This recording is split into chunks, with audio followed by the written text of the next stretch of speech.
할렐루야.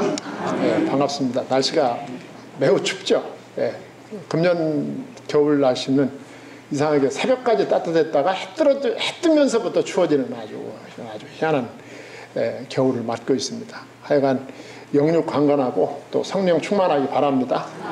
오늘 우리가 사도행전 27장 18절로 26절을 읽었습니다. 본문을 짧게 읽었습니다만 내용은 조금 우리가 더 분량을 더 잡고 생각을 해봐야 될 말씀입니다. 오늘 그 사도행전 27장은 사도 바울이 그 로마로 향하는 그 사도 바울의 마지막 여행입니다. 마지막으로 사도 바울이 로마로 가는 아주 그런 긴 여정 속에서 일어났던 그런 그 일이 오늘 본문에 기록되어 있습니다. 배를 타고 이제 지중해를 그 여행을 하게 되죠. 그 배에는 276명이 승선을 하고 있었습니다.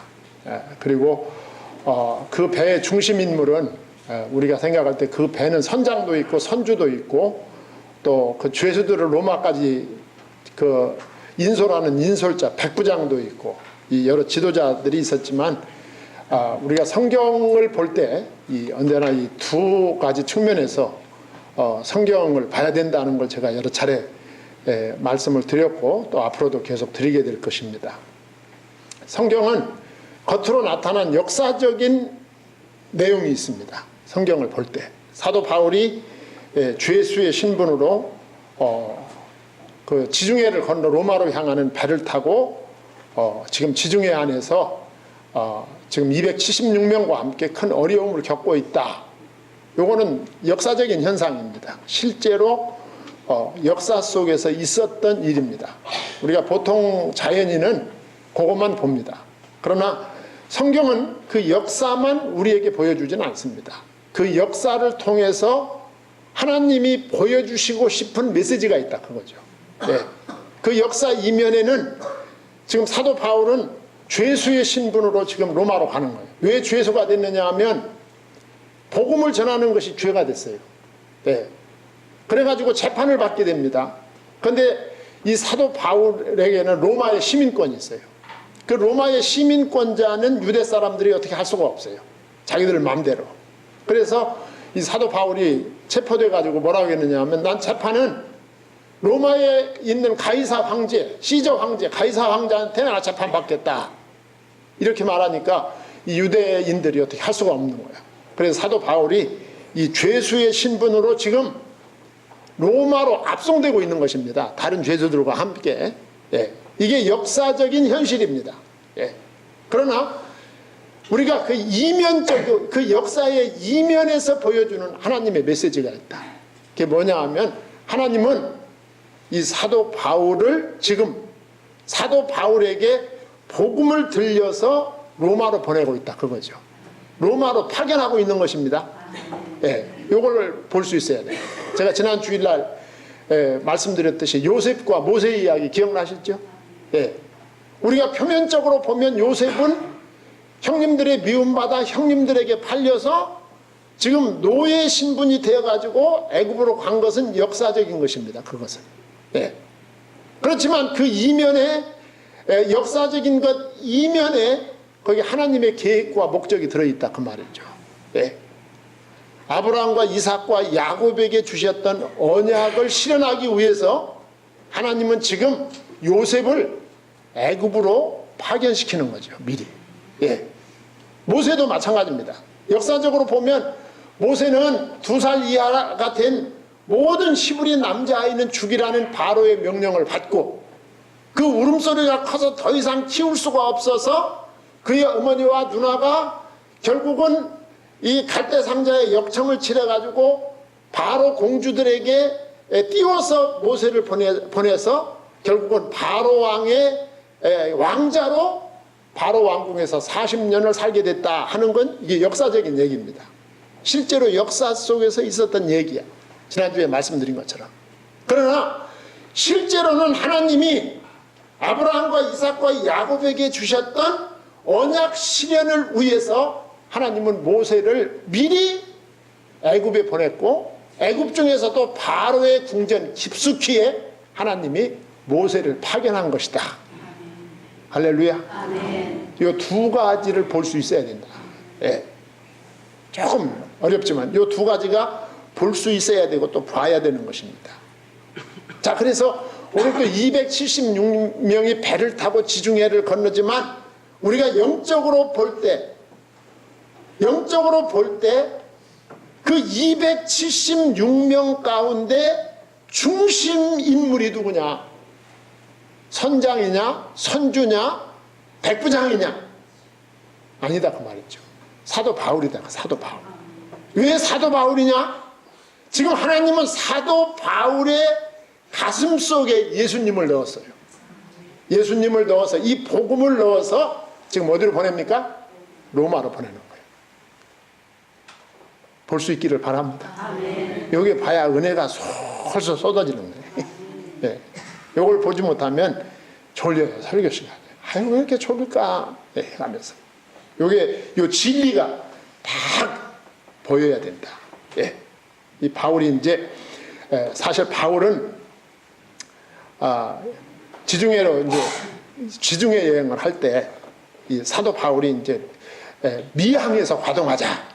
그런데 백부장은 선장과 선주의 말을 듣고 바울의 말을 무시했죠. 그래가지고 베닉스로 가다가 이 큰 풍랑을 만나 가지고 이제 어려움 당하는 이야기가 이제 앞으로 아주 흥미진진하게 펼쳐질 거예요. 예. 자, 그래가지고 이제 9절로부터 우리 안 읽었지만 9절에서부터 13절까지 보면 이제 사도 바울이 이제 지금 말씀드린 대로 우리가 여기서 베닉스까지 가는 건 위험하다. 예. 위험하니까 우리가 여기 미항에서 머물자. 그렇게 이제 사도 바울이 백부장에게 얘기를 하는 거예요. 9절에 보면 여러 날이 걸려 금식하는 절기가 이미 지났으므로 항해하기가 위태한지라 바울이 그들을 권하여 그랬어요. 금식하는 절기는 7월 10일 날을 가리키는 겁니다. 그런데 이제 계절적으로 어느 나라든지 그 계절이 있지 않습니까? 예. 그러니까 계절적으로 금식하는 절기가 끝나는 그 7월 10일을 전후해서 그 다음에 1월 달까지는 항해를 못해요. 그 바닷물이 아주 사나워지기 때문에. 오늘 이제 9절 말씀은 그 말씀입니다. 지금 계절적으로 우리가 바다에 나가는 것은 굉장히 위험하니까, 그리고 다른 배들도 나가지 않으니까 사도 바울이 우리가 나가지 말고 여기서 머물자. 여기서 겨울을 나고 우리가 나가도록 하자. 바울이 그렇게 말을 했어요. 그랬더니 그러면서 뭐라고 말하느냐면 사도 바울이 이렇게 말합니다. 10절에 여러분이요, 내가 보니 이번 행선이 하물과 배만 아니라 우리 생명에도 타격과 많은 손해가 있으리라. 이렇게 말을 했어요. 여러분, 우리가 복음에 민감하고, 예, 복음에 민감하고 기도 많이 하는 사람은 영적인 감각이 아주 민감합니다. 예, 민감해요. 그게 영적으로 그 느껴지는 것이 아주 민감하단 말이야. 기도 많이 하고 하나님의 말씀에 은혜 받고 진리를 추구하고 사모하고 그러다 보면 다른 사람들이 갖지 않는, 다시 말하면 그렇게 하지 않는 사람들이 갖지 않은 그런 영적인 예민함을 갖게 된다 그거죠. 예, 그것이 일종의 메시지란 말이에요. 메시지. 하나님이 주시는 메시지예요, 그게. 그래서 사도 바울이 이런 말을 한 거야. 여러분이요, 내가 보니 이번 행선이 화물과 배만 아니라 우리 생명에도 타격과 많은 손해가 있을 것 같습니다. 그러니까 우리 더 여행하지 말고 여기 미항에서 머뭅시다 그 말이에요. 예. 사실 사도 바울이 이거 경험만 가지고 하는 얘기는 아닙니다. 물론 사도 바울도 계절도 알고 있었고, 사도 바울도 고린도후서 11장 25절에 보면 이미 바다에서 3번이나 파산한 경험이 있어요. 네. 사도 바울도 바다에 대한 경험이 있고 계절에 대한 경험이 있습니다. 그러나 오늘 이 말은 사도 바울이 단순한 경험담이 아니다. 지금 말씀드린 대로 신앙적 동기에서 한 예언과 같은 것이다. 예. 기도하는 사람으로서 복음의 은혜를 받고 복음을 증거하는 사역자로서의 하나님으로부터 받는 메시지가 있다 그거죠. 그게 권면을 한 거예요. 예. 그런데 이제 바울의 말을 듣지 않습니다. 11절, 12절, 13절에 보면 지중해 상에서 이 배가 이 백부장과 선장과 선주가 실패하게 된 원인을 한 세 가지로 정리하고 있어요. 그 첫 번째가 뭐냐 하면 11절에 보면 백부장이 선장과 선주의 말을 바울의 말보다 더 믿더라 그랬어요. 어떻게 보면 이게 당연한 거예요. 당연한 거. 사도 바울은 백부장 입장에서 볼 때 사도 바울은 죄수에 불과한 거예요. 예. 백부장이 그런 영적인 눈이 열려 있을 리가 없잖아요. 예. 그러니까 백부장이 책임자가 자기가 인솔하는 죄수의 말을 들을 리가 없어요. 들으면 참 좋지만 안 들은 거예요. 그래서 오늘 본문에 바울이 여러분 아까 제가 서두에서 말씀드렸듯이 하나님 영적인 입장에서 볼 때 하나님 입장에서 볼 때 이 배의 중심 인물은 사도 바울입니다. 하나님이 사도 바울의 가슴 속에 복음을 담아서 지금 로마로 파견하는 거야 지금. 이 배는 어찌 보면 사도 바울 때문에 로마까지 가는 것이고 가야 되는 거야 그게. 그런데 이것을 백부장이 알 리가 없었고 알지도 못했습니다. 그래서 백부장은 선장과 선주의 그 일치된 의견을 따라갔죠. 사실 사도 바울도 바다에 대한 계절에 대한 경험이 많이 있지만 사실 경험으로 따지면 선장과 선주를 뭐 따라가겠습니까? 선장과 선주는 날마다 바다에서 사는 사람들인데 사도 바울은 경험적인 측면만을 얘기한 게 아니에요. 이 백부장과 선장과 선주 이 바울은 입장이 전부 달랐어요. 이 세 사람은 그 입장과 동기를 달리하고 있는 모습을 보게 되죠. 선장은 배를 운전하는 사람입니다. 이 배를 운전하는 사람은 그 바다에 대한 그 경험과 지식의 바탕을 둔 전문가죠. 오늘날도 각 분야의 전문가들은 자기의 경험과 그 지식의 바탕을 두고 주장을 하게 되죠. 모든 면에서 그 전문가들은 말이죠. 그리고 여러분 선주는 배 주인입니다. 여러분 배 주인은 그 모든 것을 결정하고 판단하는 기준이 뭘까요?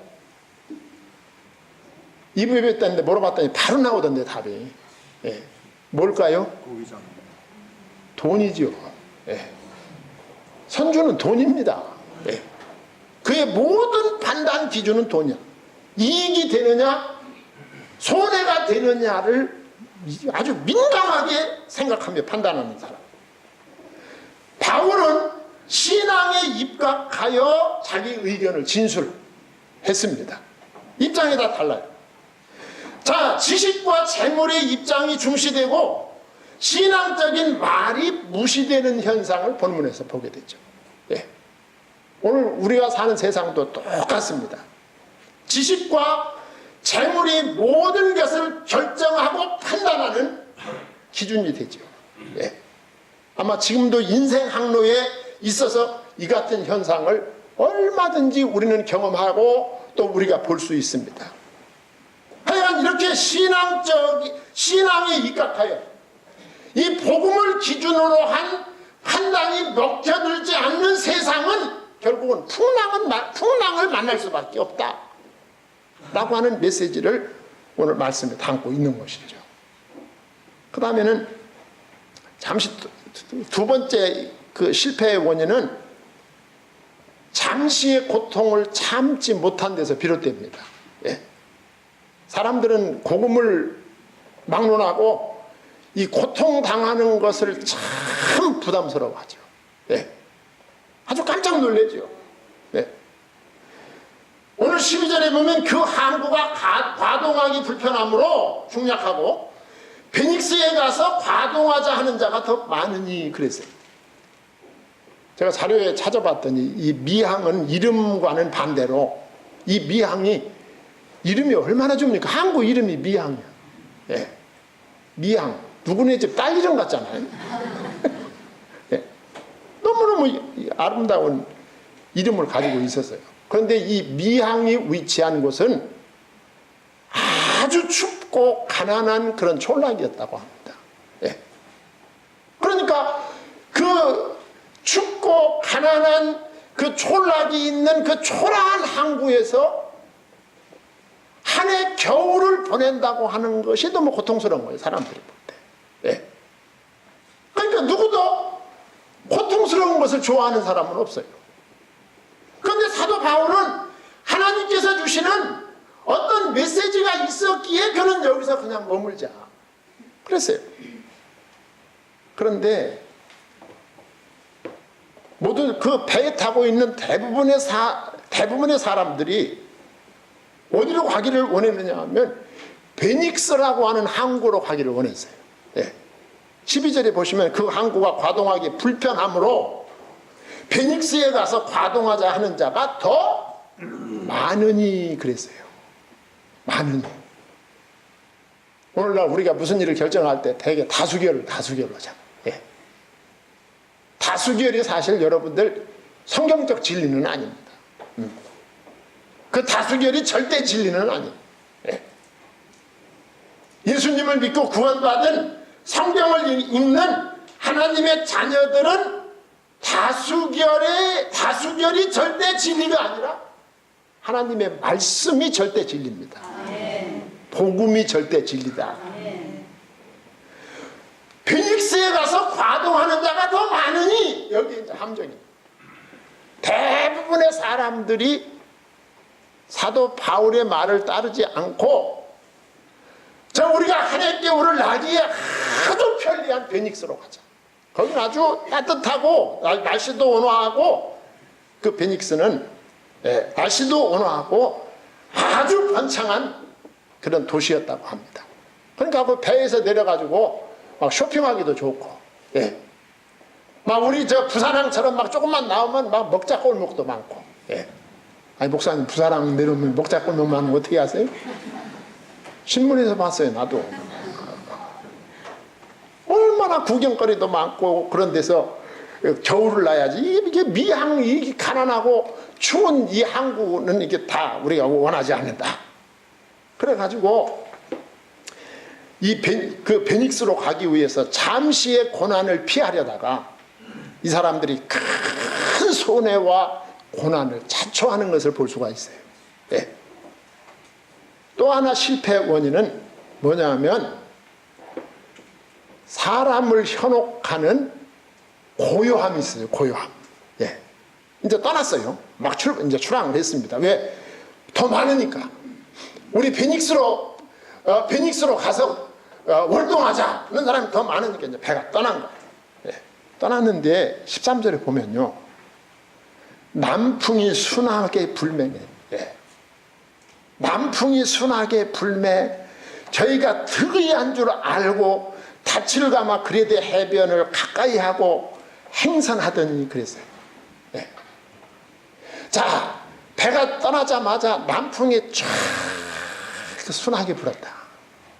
그러니까 그 배가 가는 방향으로 배가 그 베닉스로 가기에 딱 적합한 바람이 약하지도 않고 세지도 않게 그냥 쫙 불어가지고 미끄러지듯이 가게 만들었다. 사람들이 얼마나 기분이 좋았는지 몰라요. 득의한 줄 알고 그랬잖아요. 득의한 줄 알고. 이거 봐라. 그러면서 사도 바울을 다 쳐다봤을 거 아니야. 이거 봐. 예. 당신 가지 말자고 했지. 우리가 떠난 거 잘했잖아. 이 남풍 부는 저 바다 좀 봐라. 바다가 아주 그냥 은하수같이 빛난다. 예. 득의한 줄 알고 자기들의 판단이 옳은 줄 알고, 예. 자기들의 결정이 잘한 줄 알고 사도 바울을 멸시하는 눈으로 쳐다봤을 것이 분명합니다. 예. 아마 사람들은 이 자연 환경이 우리들의 결정을 돕는구나, 우리들의 판단이 과연 옳았구나, 이렇게 생각을 했을 것입니다. 예. 이렇게 때 아닌 순풍이에요. 순풍을 이런 순풍이 부는 계절이 아니야. 그런데 이 때 아닌 순풍에 사람들이 다 속아버렸어요. 예. 다 속아가지고 큰 실패를 끌어들인 거예요, 결국. 예. 여러분, 우리가 믿음을 버리고 말씀을 버리고 예수 이름을 버리고 하나님을 버리고 세상을 향하여 달려나갈 때 마귀가 잠시 동안 우리에게 일시적인 순풍을 줄 수가 있어요. 예. 속지 않으시기 바랍니다. 말씀 따라 가셔야 되는 거예요. 예. 그래가지고 이제 어떻게 되는지 압니까? 14절로 20절까지 보면, 자, 14절에 보면 얼마 못 돼요. 그랬어요. 예. 자, 남풍이 분지 얼마 못 돼요. 그 말이에요. 예. 얼마 못 돼요. 갑자기 중량하고 유라굴로라는 광풍이 대작하니 그랬어요. 예. 여러분, 원래 폭풍 전야는 고요한 것입니다. 예. 고요한 거예요. 우리가 태풍이 막 그 예고가 있는 그 전날 얼마나 고요한지 모릅니다. 바람 한 점 없어요. 예. 지금도 비 오기 전날, 눈 오기 전날 날씨가 얼마나 좋은지 모릅니다. 예. 자연의 축복을 느끼기도 전에 맹렬한 유라굴로라고 하는 북동풍이 대작을 했다 그랬어요. 예. 여러분, 이 광풍 앞에 그동안 선장이 가졌던 지식과 경험, 선주가 가졌던 이익, 핵부장이 가졌던 권세, 아무 소용이 없었습니다. 아무 소용이 없어요. 네. 이 대작하는 풍랑 앞에 개인의 지식이나 경험이나 개인의 이익과 개인이 가지고 있는 권력이 그것을 어떻게 해결할 수 없어요. 이 사람들이 그걸 지금 몸으로 느끼는 거예요. 예. 15절에 보면 배가 밀려. 예. 17절에 스루디스에 걸릴까 두려워 연장을 내리고 그냥 쫓아가더니 그랬어요. 배가 통제가 되지 않는 거예요. 여러분들이 운전하는 자동차가 여러분이 원하는 대로 되지 않고 자동차 마음대로 한번 간다고 생각을 해보세요. 얼마나 두려웠겠나. 예.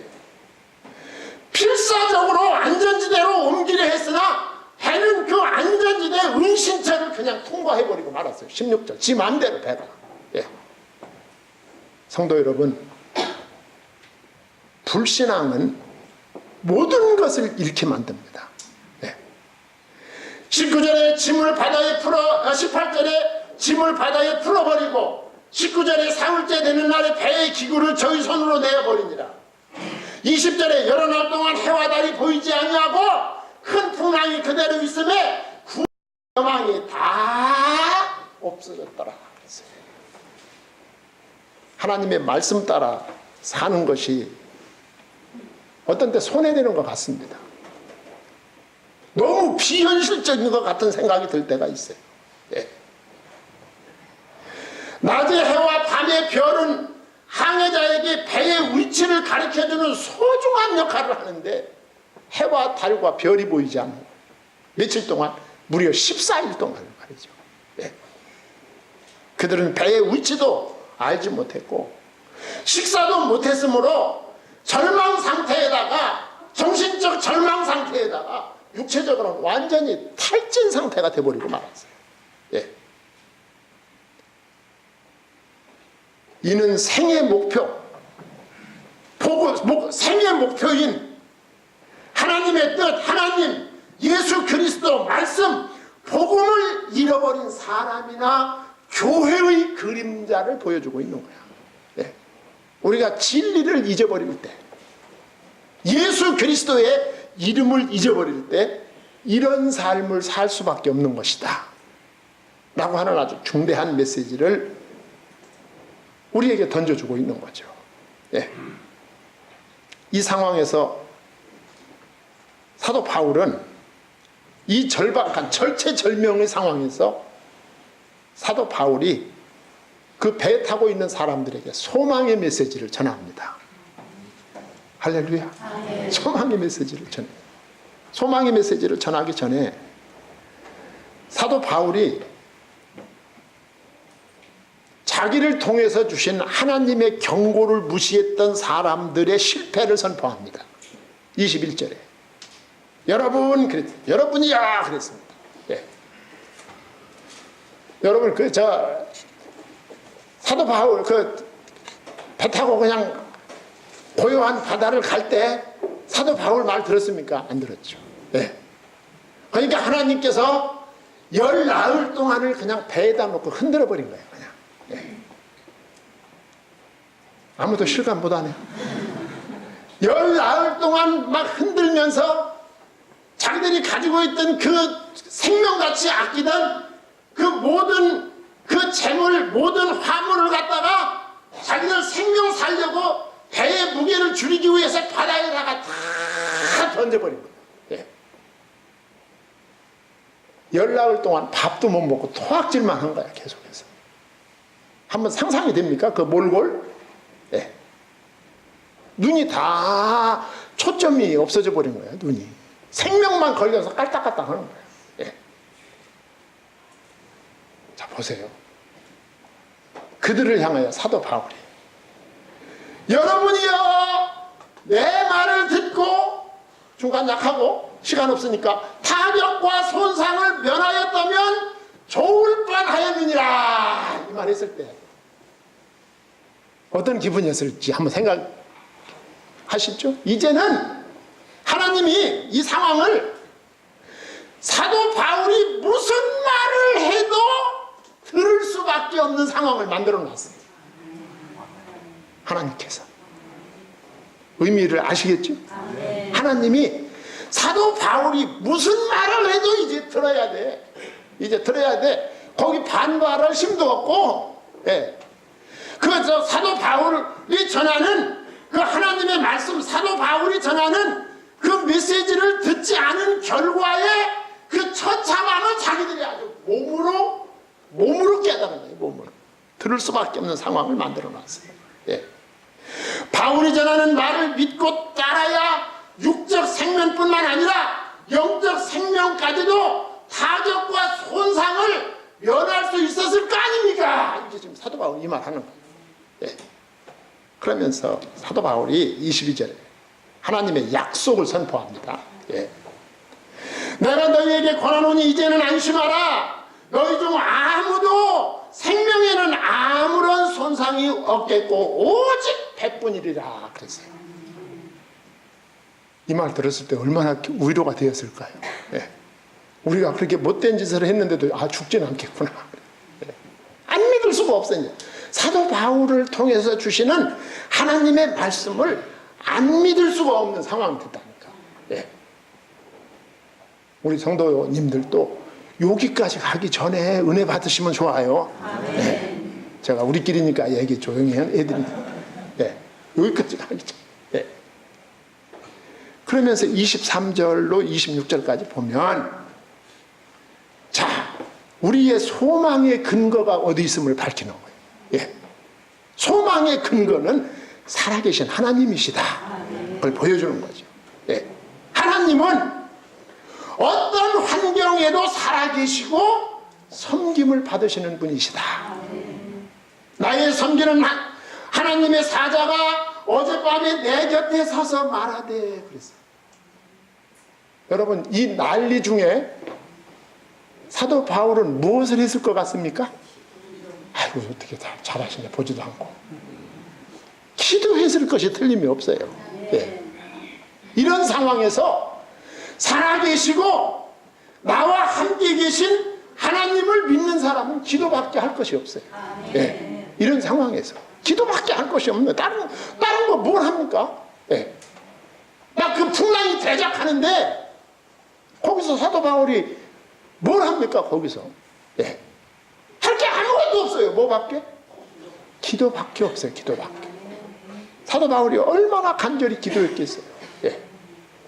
이 상황에서 믿는 자가 할 것은 기도밖에 없기 때문에 그건 너무 당연한 것이기 때문에 오늘 성경에 기도라는 말이 없는 거야. 그건.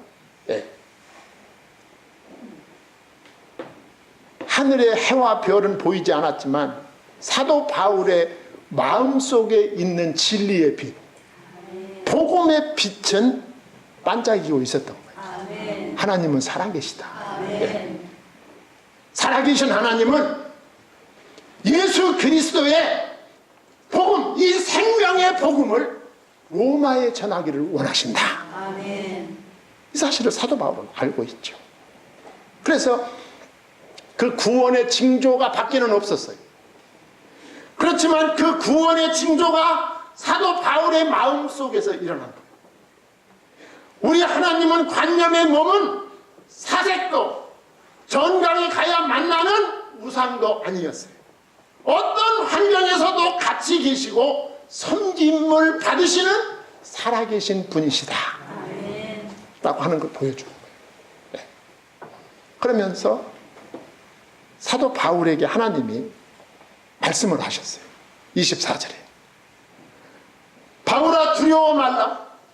네가 가이사 앞에 서야 하겠고 또 하나님께서 너와 함께 행선하는 자를 다 내게 주셨다 하였으니, 하나님께서 사도 바울에게 주신 말씀을 그대로 거기서 외쳤어요. 예.